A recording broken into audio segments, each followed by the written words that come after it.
Les gains des joueurs et joueuses de tennis sont identiques dans les tournois du Grand Chelem.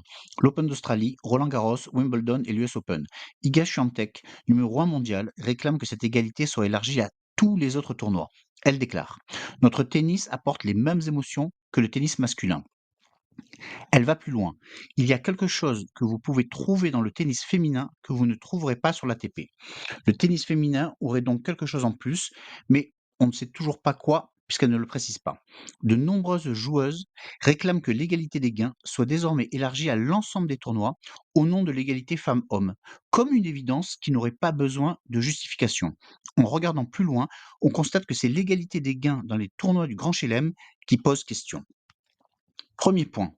Les femmes disputent 2 ou 3 sets maximum. Les hommes en disputent 3 au minimum, ou 4 ou 5. En toute logique, les matchs hommes sont plus longs. Si l'on regarde la durée moyenne des matchs féminins depuis 2016 à Roland-Garros, la seule année à dépasser 1h40 par match était 2023. Cette même année 2023, les matchs masculins duraient en moyenne 2h54, c'est-à-dire presque le double. Ce seul point justifie qu'elles ne soient pas payées pareil puisqu'elles travaillent moins. Cette inéquité ne dérange pourtant pas les féministes. Deuxième point, il ne faut pas oublier que le tennis est un spectacle dont le modèle économique repose sur le nombre de spectateurs qui détermine le montant de la billetterie, les droits télé, les sponsors, les produits dérivés. Or, les matchs masculins attirent plus de monde, hommes comme femmes. Selon Médiamétrie, la finale homme de Roland-Garros en 2024 a attiré sur France 2 4,3 millions de téléspectateurs contre 2,11 pour la finale dames. C'est bien pourquoi les places sont plus chères pour la finale homme que pour la finale femme.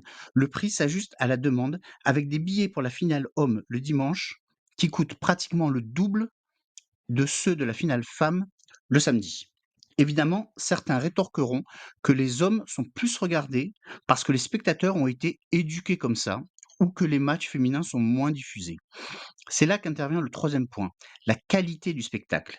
La vérité est que les spectateurs et les spectatrices ne s'y trompent pas.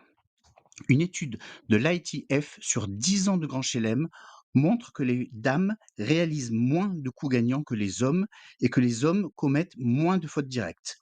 Je n'évoque même pas ici ce qui relève de la puissance physique, comme le nombre d'aces, mais seulement les statistiques relatives à la qualité technique du spectacle.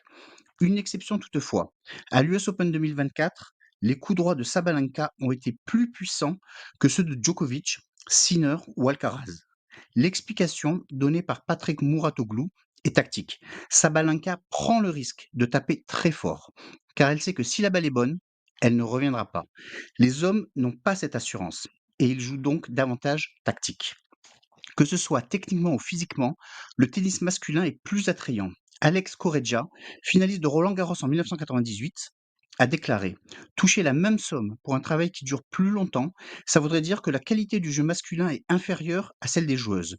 Or, ce n'est pas vrai. Si les matchs féminins sont moins diffusés, c'est qu'ils sont moins regardés. Le tennis est un sport et un spectacle. Ce débat sur l'égalité salariale ne devrait pas exister puisque c'est le nombre de spectateurs qui doit arbitrer.